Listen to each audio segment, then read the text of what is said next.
Welcome to Blood Sugar Squad, your go-to channel for simple, actionable tips to manage diabetes and live your best life. You're doing everything right. You switch to diet soda. You choose the sugar-free cookies. You cut the obvious sweets. And yet your blood sugar still spikes, still drifts out of range, and still refuses to cooperate. Hear this clearly. You're not failing. You're fighting something you can't see.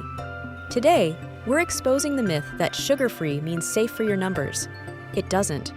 We'll break down the hidden starches that act like sugar, the stress response that floods your bloodstream with glucose, and why stable readings require more than just cutting desserts.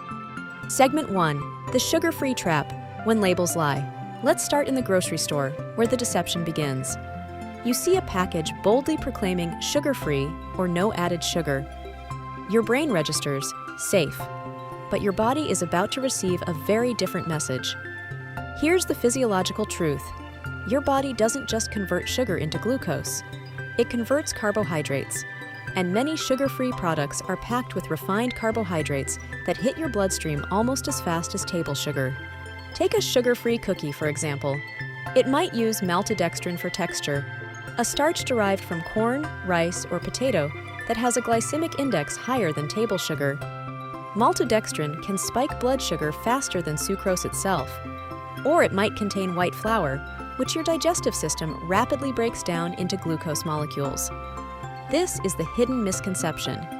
We've been trained to scan for sugar on the label while ignoring the starches that behave exactly like sugar once inside us. Here's another version of the trap. Maybe you've thought, I'll just dilute my juice with water. That should help. It sounds logical, less concentrated, less impact. But dilution doesn't change total sugar. 4 ounces of juice with 12 grams of sugar plus 4 ounces of water is still 12 grams of sugar. You've only increased the volume. Your body doesn't respond to concentration. It responds to total carbohydrate load. Those 12 grams still enter your bloodstream. They still require insulin. The water just creates a false sense of safety while delivering the same metabolic punch. The same principle applies to sugar-free syrups, no sugar-added ice creams, and diet baked goods. They may skip sucrose, but they often use sugar alcohols like sorbitol, xylitol, or mannitol. These usually impact blood sugar less than regular sugar, but they can still affect some people, and they often bring digestive side effects with them. This misconception even extends to fruit. Many people with diabetes have been told, or have told themselves, to avoid fruits like watermelon, mango, and grapes because they're too high in sugar. Let's set the record straight. People with diabetes do not need to avoid fresh fruits. Whole fruits come packaged with fiber, water, vitamins, minerals, and phytochemicals that slow absorption and provide essential nutrients. Yes, a wedge of watermelon contains natural sugars, but it also contains fiber and significant water content, which blunts the glycemic response compared to, say, a can of soda with identical sugar grams. The key is portion control, not elimination. 1 small apple, 1 wedge of watermelon, half a medium dragon fruit. These provide nutrition and satisfaction without the spike. The real danger isn't whole fruit. It's dried fruit juice concentrates, and fruit snacks that strip away the fiber and concentrate the sugar. Those are the ones to approach with caution. Segment 2.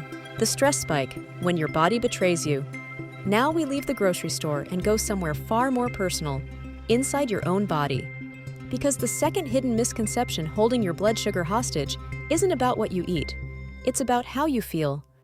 When you're chronically stressed, your body activates a survival system. The hypothalamus signals the pituitary. The pituitary signals the adrenal glands. And cortisol, your primary stress hormone, floods your system.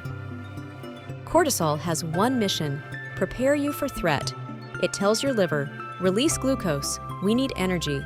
And it tells your muscles and fat cells, stop taking up glucose, save it for survival. That response once protected us from predators. Today, the threat might be a demanding boss, financial pressure, relationship conflict, or the constant mental load of managing diabetes. But your body doesn't know the difference between a charging animal and a stressful Tuesday. If cortisol stays elevated, your liver keeps dumping glucose, your cells keep resisting insulin, and your numbers climb, even when your diet is dialed in. There is a popular misconception that blood sugar is purely a matter of food choices. In reality, your emotional state, your stress levels, and your sleep quality are just as influential as the carbohydrates on your plate. Sleep is where the stress blood sugar connection deepens. Chronic stress disrupts your sleep because the same hypothalamic pituitary adrenal axis that regulates cortisol also governs your sleep-wake cycle. When that system is out of balance, you don't sleep deeply. You wake often. You don't fully restore. And here's the kicker: sleep deprivation itself increases insulin resistance. Studies show that sleeping fewer than 6 hours a night can reduce insulin sensitivity by up to 30%. The same meal that once raised your blood sugar 30 points might now raise it 40 or 50. And it gets worse. Poor sleep raises ghrelin, the hunger hormone, and lowers leptin, the fullness hormone. You wake up hungrier, craving quick energy, reaching for the very carbs that spike your sugar. It becomes a cycle. Stress disrupts sleep. Poor sleep increases insulin resistance. Insulin resistance drives higher blood sugar, and rising numbers create more stress. Around and around it goes. Segment 3, what actually works. So if sugar-free labels can't be trusted and stress is working against you from the inside, what actually works? It starts with redefining what safe means. Don't scan the front of the package, flip it over. Read the ingredients. Watch for maltodextrin, wheat flour, rice starch, corn syrup solids.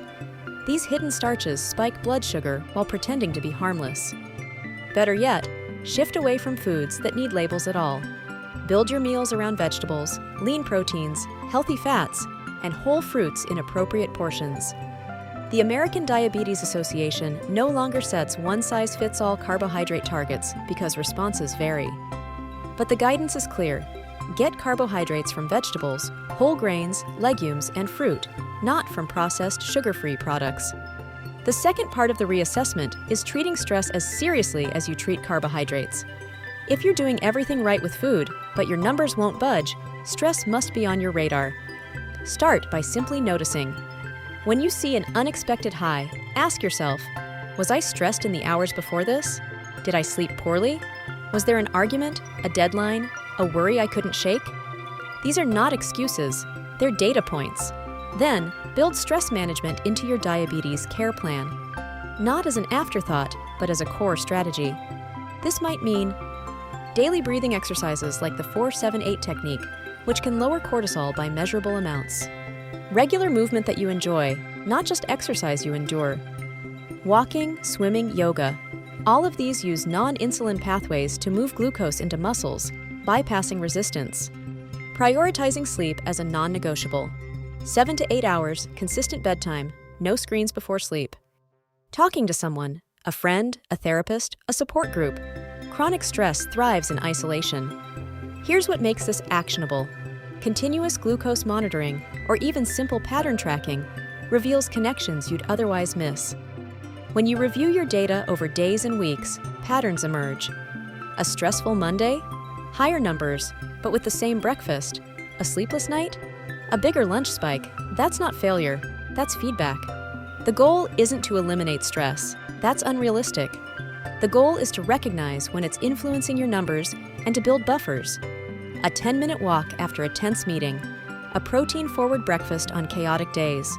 A little grace instead of guilt when readings don't cooperate.